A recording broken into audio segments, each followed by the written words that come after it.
بسم اللہ الرحمن الرحیم نحمده ونصلی علی رسولہ الکریم اما بعد فاعوذ باللہ من الشیطان الرجیم بسم اللہ الرحمن الرحیم۔ محترم ناظرین، یہ ہمارے سوال اور جواب کا سیشن ہے اور آج 2 رمضان المبارک ہے، تو سوالات جو آئے ہیں ان کا جلدی ہم جواب دیتے ہیں۔ سب سے پہلا سوال یہ ہے کہ عصر کی نماز مغرب سے تھوڑا پہلے پڑھ سکتے ہیں؟ کتنا پہلے پڑھنا چاہتے ہیں؟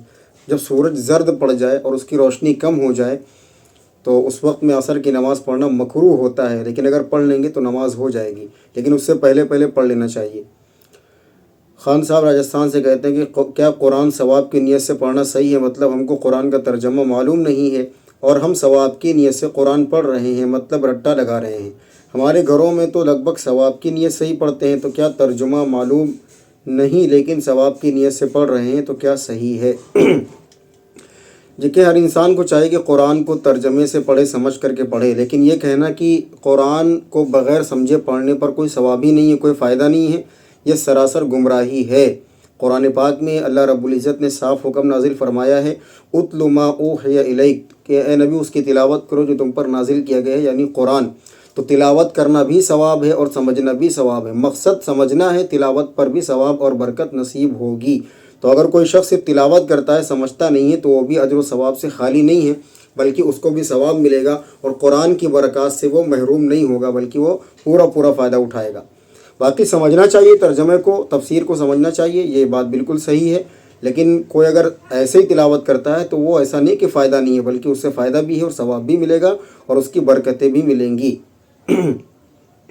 اسامہ بہراج سے کہتے ہیں کہ سلام کو پورا نہ لکھ کر شارٹ میں لکھ کر بھیج سکتے ہیں، جیسے AS بالکل نہیں بھیج سکتے، اس سے آپ کو سلام کا ثواب بھی نہیں ملے گا اور سلام بھی نہیں مانا جائے گا۔ پورا سلام لکھیں، السلام علیکم، اور زیادہ ثواب چاہیں تو السلام علیکم ورحمۃ اللہ وبرکاتہ، یا کم از کم السلام علیکم لکھا کریں۔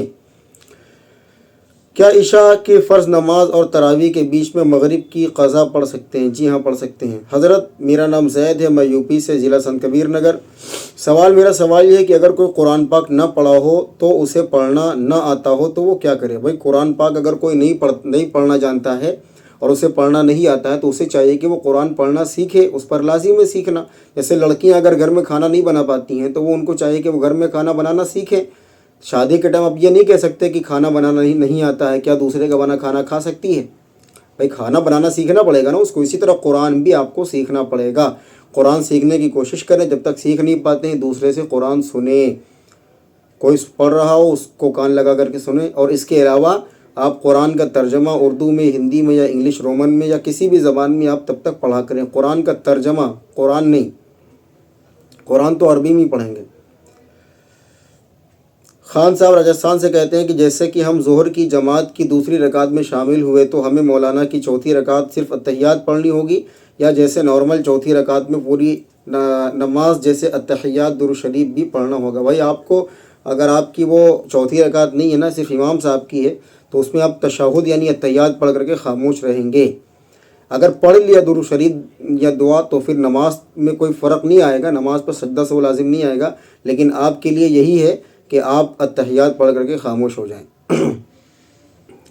مہتاب عالم جھارکھنڈ سے کہتے ہیں کہ سوال یہ ہے کہ اگر فرض نماز کا وقت ہو جائے، عورتوں کا اذان کا انتظار کرنا چاہیے یا پھر نماز ادا کر لینی چاہیے؟ عورت نماز کا وقت ہوتے ہی وہ نماز ادا کر سکتی ہیں، اذان کا انتظار کرنا ضروری نہیں۔ محمد معاذ بلند شہر سے کہتے ہیں کہ سوال، بوقت غروب آفتاب آج کی عصر کی نماز مکروہ وقت میں پڑھ لینی چاہیے یا قضا کر کے مغرب بعد پڑھی جائے؟ افضل اور بہتر کون سی صورت ہے؟ بھائی مکروہ وقت میں نماز پڑھیں گے تو ادا ہی کہلائے گی، اگرچہ کراہت کے ساتھ ہو، تو قضا کرنے سے بہتر ہے کہ مکروہ وقت میں ہی پڑھی جائے، چونکہ ادا ہوتی ہے اگرچہ وہ کراہت کے ساتھ ہو۔ قضا اور ادا کا کوئی مقابلہ نہیں ہے، علماء نے یہ لکھا ہے۔ یہ بہت لمبا چوڑا میرے خیال سے کیا لکھا ہے بھائی؟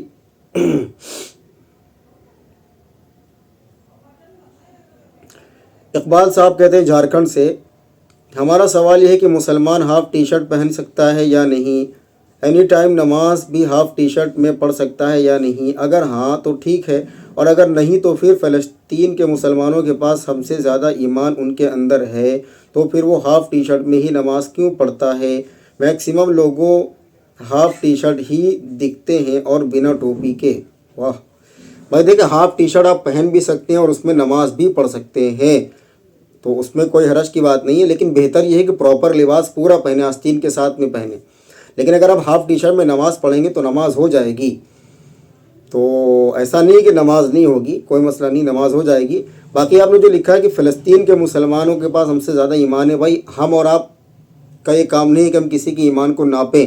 ہمیں نہیں معلوم کس کا ایمان زیادہ ہے کس کا ایمان کم ہے، اللہ عالم، یہ اللہ جانتا ہے. دوسری بات یہ ہے کہ ہم نے جو پیروی کی ہے وہ پیغمبر صلی اللہ علیہ وسلم کی یعنی قرآن کی اور سنت کی. ہم نے سعودی عرب کے مسلمانوں یا فلسطین کے مسلمانوں سے دین نہیں سیکھا ہے، ہم نے پیغمبر سے اور صحابہ سے دین سیکھا ہے. تو اس لیے ہمیں ہر عمل کو اپنے پیغمبر اور صحابہ سے ملانا پڑے گا، نہ کہ کسی دوسری عرب کنٹریز کے یعنی مسلمانوں سے. تو یہ بات سرے سے خارج ہے کہ فلسطین کے لوگ ٹی شرٹ میں یا بغیر ٹوپی کے نماز پڑھتے ہیں. یہ الگ مسئلہ ہے، یہ ان کا مسئلہ ہے. اللہ تعالیٰ ان کی حفاظت کرے اور ان کی مدد کرے اور ان کو فتح یابی نصیب فرمائے. لیکن اس کا یہ مطلب نہیں ہے کہ فلسطین کے مسلمان جو کہیں گے وہ قرآن اور حدیث ہے، جو کریں گے وہ قرآن و حدیث ہے. نبی صلی اللہ علیہ وسلم نے ٹوپی میں نماز پڑھی، صحابہ کرام نے بھی ٹوپی میں نماز پڑھی. کان القوم یسجدون علی القلنسوۃ والامامہ، بخاری شریف میں موجود ہے کہ صحابہ کرام اور تابعین جو ہے اور اس کے بعد کے لوگ ٹوپی اور امامے کے ساتھ نماز پڑھتے تھے. تو ہمارے لیے قرآن اور سنت اصل ہے، کسی یعنی موجودہ وقت کے مسلمان نہیں، اگرچہ وہ کسی بھی ملک کے ہوں. تو باقی آپ ہاف ٹی شرٹ میں نماز پڑھیں گے تو ہو جائے گی، لیکن بہتر یہ ہے کہ فل آستین میں نماز پڑھیں، کوئی مسئلہ نہیں ہے. اشفاق احمد کویت سے کہتے ہیں کہ ظہر اور عصر کا وقت کب تک رہتا ہے، یعنی کب قضا کی نیت کی جائے؟ میں اپنے روم میں اکیلا نماز پڑھتا ہوں، کبھی کبھی سو جاتا ہوں. تو کویت والے عصر بہت جلدی پڑھتے ہیں، اس میں ہمارے ظہر کا وقت تو نکل جاتا ہے، تفصیل سے وضاحت فرمائیں. بھائی دیکھیں، یہ ایک اختلافی مسئلہ ہے. تو ہمارے یہاں تو یعنی عصر کا وقت یعنی دیر میں شروع ہوتا ہے، جب سایہ اصلی کے علاوہ جب اس کا دو گنا سایہ ہو جائے اس وقت میں شروع ہوتا ہے عصر کا وقت. تو آپ اپنے طریقے پر ہی عصر کی نماز، موبائل میں جو آپ کا کیلنڈر ہے یا جو بھی ریمائنڈر ہے نمازوں کا، تو اس کو آپ یعنی اپنے ملک کے اعتبار سے سیٹ کریں، فقہ حنفی پر سیٹ کریں. تو آپ کی ظہر کا وقت اس وقت تک رہے گا جب تک کہ عصر کا وقت داخل نہیں ہو جائے گا. اس سے تھوڑی دیر پہلے یعنی آپ ظہر کی نماز پڑھ سکتے ہیں، لیکن بہتر یہ ہے کہ نماز میں جلدی کریں، اور سب سے افضل نماز وہ ہے جو اپنے وقت پر یعنی جلدی پڑھی جائے، اول وقت میں پڑھی جائے. باقی عصر کا وقت بھی سورج غروب ہونے سے کچھ دیر پہلے تک رہتا ہے، البتہ چند منٹ پہلے جب سورج زرد پڑ جاتا ہے، روشنی اس کی کم ہو جاتی ہے، تو وقت مکروہ شروع ہو جاتا ہے. لیکن عصر کی نماز اس میں بھی اسی دن کی عصر ہو جاتی ہے. محمد طیب صاحب امروہہ سے ایک سوال یہ ہے کہ دبئی کے اندر امساک کا ٹائم 5:05 پہ ہے اور فجر کی نماز کا ٹائم اس کے 10 منٹ بعد ہے. میرے کچھ دوست فجر کی اذان تک سحری کرتے ہیں، کیا ایسے میں ان کا روزہ ہو جائے گا؟ بھائی روزے کے لیے اذان شرط نہیں، روزے کے لیے وقت شرط ہے. سمجھ میں آئی بات؟ کلوا واشربوا حتی یتبین لکم الخیط الابیض من الخیط الاسود من الفجر. تو اللہ رب العزت نے اذان شرط نہیں کی، اللہ رب العزت نے وقت شرط کی، یعنی طلوع فجر تک. جب یعنی فجر کا وقت جیسے ہی شروع ہوتا ہے ویسے ہی سحری کا وقت ختم ہو جاتا ہے. تو اذان اگر آدھا گھنٹہ لیٹ ہوگی تو اب آدھا گھنٹے بعد تو سحری، آدھے گھنٹے بعد تک سحری نہیں کھائیں گے، بلکہ آپ کو موجودہ وقت میں موبائلوں کی سہولت موجود ہے، کیلنڈر موجود ہے، تو اس میں آپ اپنا ٹائم دیکھیں اور اسی حساب سے سحری کھانا بند کر دیں. ورنہ اگر ایک تاخیر ہو جائے گی تو پھر روزہ نہیں ہوگا نا اس میں. سمیر بہرائچ سے کہتے ہیں کہ موبائل فون میں کون سا اپلیکیشن ڈاؤن لوڈ کریں جو صحیح ہے، اس میں قرآن پڑھ سکتے ہیں؟ بھائی بہت ساری اپلیکیشن ہے، خصوصاً اگر آپ ترجمے سے پڑھنا چاہتے ہیں تو مفتی تقی عثمانی صاحب کا آسان ترجمہ قرآن وہ پلے اسٹور پر موجود ہے. آپ مجھے اس کی اسکرین شاٹ بھیج سکتے ہیں واٹس ایپ پر، تو میں دیکھ کے بتا دوں گا. بھائی سوال دوبارہ بھیجو، یہ سوال سمجھ میں نہیں آیا، پتہ نہیں کون سا سوال ہے. کہنے کا مطلب یہ کہ قرآن شریف نہیں پڑھ پاتے تو کیا وہ اس سے ان کے ثواب میں اضافہ ہوگا؟ بھائی قرآن شریف نہیں پڑھ پاتے ہیں تو قرآن شریف پڑھنے کی کوشش کریں اور سیکھیں، اور جب تک نہیں پڑھ سکتے ہیں دوسروں سے قرآن سنیں اور اس کا معنی اور اس کا ترجمہ آپ کسی بھی زبان میں پڑھ سکتے ہیں.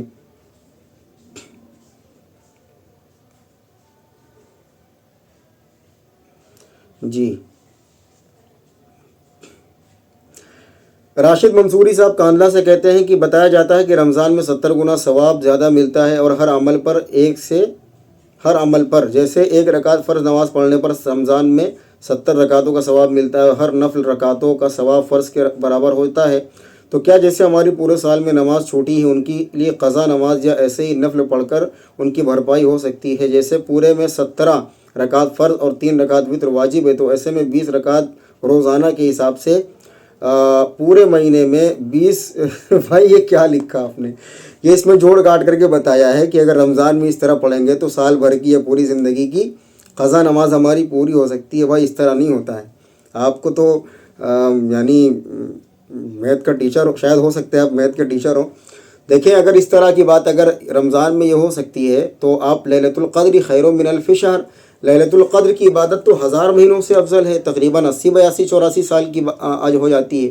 تو اگر ایک انسان کی لائف 60 70 سال 80 سال ہوتی ہے مثال کے طور پر، تو اگر آپ اس طرح اگر گڑا بھاگ کریں گے تو مثال کے طور پر 80 سال سے زیادہ کا ثواب ملتا ہے ایک رات لیلۃ القدر یعنی جاگنے سے اور عبادت کرنے سے۔ تو بندہ صرف لیلۃ القدر جاگ لے، پھر پوری زندگی عبادت کرنے کی ضرورت کیا ہے؟ یہ ساری باتیں نہیں ہیں۔ اچھا ایک بات اور ہے کہ جو رمضان میں 70 فرائض کا ثواب جو لکھا ہے اور اسی طریقے سے نوافل کا ثواب فرض کے برابر ہے، چند احادیث کے اندر آتا ہے کہ رمضان میں مومن کا ثواب بڑھا دیا جاتا ہے، لہٰذا نفل کا ثواب فرض کے برابر ہو جاتا ہے اور فرائض کا ثواب 70 فرائض کے برابر ہو جاتا ہے۔ تو اس کا مطلب ایگزیکٹ یہ نہیں ہے کہ 70 ہی ملتا ہے، 70 نمازوں کا ثواب، 70 بار قرآن پڑھنے کا ثواب۔ تو اس کا ایگزیکٹ یہاں 70 مراد نہیں ہے، بلکہ اس سے مراد یہ ہے کہ اللہ تعالیٰ مومن کے ثواب کو بڑھا دیتے ہیں، جیسا کہ دوسری احادیث سے اس کی صراحت ملتی ہے۔ تو 70 کا جو لفظ ہوتا ہے وہ کثرت کے لیے بولا جاتا ہے، تو اس سے مراد 70 سے کم بھی ہو سکتا ہے اور 70 سے زیادہ بھی ہو سکتا ہے۔ جیسے ہمارے عرف میں یہ بات مشہور ہے کہ ہم کسی سے کوئی کام کہتے ہیں، کئی مرتبہ کہہ دیا تو ہم یہ کہتے ہیں کہ بھائی تم سے 100 دفعہ یہ کام کہا، تم کرتے کیوں نہیں ہو؟ حالانکہ 100 دفعہ کیا نہیں ہوتا، مطلب یہ ہے کہ میں نے تم سے بہت بار کہا ہے لیکن تم نے یہ کام نہیں کیا۔ تو اسی طرح 70 کا لفظ بھی ہے کہ اللہ تعالیٰ مومن کا ثواب اس مہینے میں بڑھا دیتے ہیں۔ تو 70 سے کم بھی ہو سکتا ہے، 70 بھی ہو سکتا ہے، 70 سے زیادہ بھی ہو سکتا ہے، تو سارے معنی مراد لیے جا سکتے ہیں۔ باقی جو گوڑا بھاگ آپ نے لگائی ہے یہ صحیح نہیں ہے۔ اگر اس طرح گوڑا بھاگ کیا گیا تو 80 سال سے زیادہ عبادت کا ثواب لیلۃ القدر میں ملتا ہے، تو لیلۃ القدر جاگنے کے بعد تمام زندگی عبادت سے فارغ ہو جاؤ، چونکہ 80 سال کی عبادت تو کر لی ہے۔ ایسا نہیں ہے، جو جس وقت میں فرض تھا اس وقت میں اس کی قضا کرنی پڑے گی، کبھی بھی یہ ساری چیزیں معاف نہیں ہوتی ہیں۔ باقی ہاں اگر قضا پڑھیں گے تو اللہ تعالیٰ امید ہے کہ ثواب بڑھا کر کے دے گا۔ حضرت تراویح کی نماز سنت ہے یا نفل؟ نیت کیسے باندھے؟ بھائی تراویح کی نماز سنت ہے، سنت کی نیت سے ہی جو ہے تراویح پڑھیں گے۔ اگر لڑکا لڑکی شرمگاہ واپس مل جائے تو کیا زنا ہے؟ مرد کی شرمگاہ داخل نہ ہوئی ہو آپس میں، کیا زنا سے سچی توبہ کے بعد جنت الفردوس کی طلب کی جا سکتی ہے؟ بھائی زنا کسی بھی غیر محرم سے خلوت میں ملنا، اتنی خلوت ہو اور اتنا وقت ہو کہ اندیشہ ہو کہ زنا ہو جائے گا، تو پھر یہ حرام ہے، ناجائز ہے۔ کسی بھی غیر محرم سے خلوت میں تنہائی میں ملنا بالکل قطعی طور پر حرام ہے۔ اور زنا کے کئی درجات ہیں۔ اللہ کے رسول علیہ الصلوۃ والسلام نے فرمایا کہ ہاتھ زنا کرتے ہیں، ہاتھوں کا زنا پکڑنا ہے، اور ہونٹ زنا کرتے ہیں، ان کا زنا چومنا ہے۔ اور اسی طریقے سے زنا کے بہت سارے درجات ہیں۔ تو اگر مکمل طور پر یعنی جیسے پراپر طور پر ہوتا ہے اس طرح نہیں کیا ہے لیکن پھر بھی وہ زنا ہی کہلائے گا، ہو سکتا ہے کہ اس کے درجات میں کمی آ جائے اور اس کے گناہ اس لیول کا نہ ہو جو مکمل طور پر یعنی جو انسان زنا کرتا ہے تو وہ اعتبار سے۔ باقی حرام اور ناجائز یہ پہلے بھی تھا، اب بھی ہے، یعنی آپس میں ٹچ ہو یا نہ ہو، ملنا ملانا، یہ ساری چیزیں حرام ناجائز ہیں۔ بالفرض اگر زنا ہو بھی گیا ہے تو اس سے توبہ کریں سچی اور پکی کہ اللہ جو بھی ہوا یہ غلط ہوا، آئندہ سے ایسا گناہ نہیں ہوگا، اور پکی نیت کریں گے تو انشاءاللہ اللہ گناہ بھی معاف کرے گا۔ پھر آپ جنت الفردوس کی طلب بھی کر سکتے ہیں، اللہ تعالیٰ جنت الفردوس بھی نصیب کرے گا انشاءاللہ۔ کون سی صحیح حدیث ہے؟ بھائی 2 دعائیں ہیں افطار کی، ذهب الظمأ وابتلت العروق وثبت الاجر انشاءاللہ، اللہم انی لک صمت وعلی رزقک افطرت۔ دونوں دعائیں صحیح ہیں، دونوں پڑھی جا سکتی ہیں، کوئی حرج کی بات نہیں ہے۔ یہ جو آج کل یہ چل رہا نا مارکیٹ میں، یہ دعا صحیح نہیں، یہ دعا صحیح، بھائی سب صحیح ہے۔ یہ بھی ابو داؤد کی روایت ہے، وہ بھی ابو داؤد کی روایت ہے، تو دونوں دعائیں پڑھ سکتے ہیں، کوئی حرج کی بات نہیں۔ دیکھیں ضعیف اور صحیح کا فرق وہاں پر کیا جاتا ہے، وہاں پر بحث کی جاتی ہے جہاں کوئی عقیدے کا یا کوئی مسئلے کا مسئلہ ہو، جو ہے معاملہ ہو۔ اگر کوئی فضیلت کی بات ہو، کسی عمل پر ثواب کی امید کی بات ہو یا فضائل کی بات ہو، تو اس میں صحیح حدیث بھی قابل قبول ہوتی ہے اور ضعیف بھی قابل قبول ہوتی ہے۔ تو اللہم انی لکا صمت وعلی رزقک افطرت، یعنی اے اللہ بے شک میں نے روزہ رکھا آپ کے لیے اور آپ کے دیے رزق سے افطار کیا یا کرتا ہوں۔ تو علماء نے لکھا ہے کہ یہ دعا پہلے پڑھ لیں، ذہب الظمأ وابتلت العروق وثبت الاجر انشاءاللہ۔ یہ دعا تو پانی پینے کے بعد کا ثبوت ملتا ہے کہ ذہب الظمأ یعنی پیاس چلی گئی، رگیں تر ہو گئی اور اجر بھی ثابت ہو گیا اگر اللہ نے چاہا تو۔ پیاس ویاس تو پینے کے بعد بجھتی ہے، تو یہ دعا افطار کے بعد پڑھ لیا کریں۔ کتنی بحث کرو گے، ہر چیز میں بحث کرنے کی عادت پڑ گئی ہے۔ مولانا صاحب اگر ہم نے 25-30 منٹ پہلے سحری کر لی اور روزے کی نیت کر لی ہے، سحری کا ٹائم ابھی بچا ہوا ہے، دوبارہ کھانے کی اچھا ہوئی تو کیا ہم کھا سکتے ہیں؟ بالکل کھا سکتے ہیں، آدھا دھند کھا سکتے ہیں، جب تک ٹائم ختم نہ ہو بالکل کھا سکتے ہیں، چاہے بار بار نیت کر لیں، اس سے مطلب نہیں ہے۔ روزے یعنی سحری کا وقت ختم ہونا میٹر کرتا ہے، نیت کرنے بعد میں پھر چھوڑ دیجیے اس کو۔ تو اگر آپ نے نیت کر لی ہے سحری کھانے کے بعد لیکن وقت بچا ہے، من کیا کہ چلو یار ایک گلاس پانی اور پی لیتے ہیں، ابھی تو یار 3 ہی گلاس پیا تھا تو ایک گلاس پانی اور پی لیتے ہیں، تو آپ پی سکتے ہیں۔ پھر خیال آیا کہ یار ایک پراٹھے چھوڑ دیے تھے میں نے، 4 ہی کھایا تھا، ایک چھوڑ دیا تھا، تو 5 منٹ باقی، چلو ایک پراٹھا کھا لیتا ہوں، تو پھر آپ کھا سکتے ہیں۔ باقی سحری میں مطلب یہ ہے کہ اتنا نہ کھائیں کہ کھٹی ڈکارے نہ شروع ہو جائیں۔ تو آپ نیت کرنے کے بعد بھی اگر وقت باقی ہے تو کھا پی سکتے ہیں۔ واللہ اعلم بالصواب۔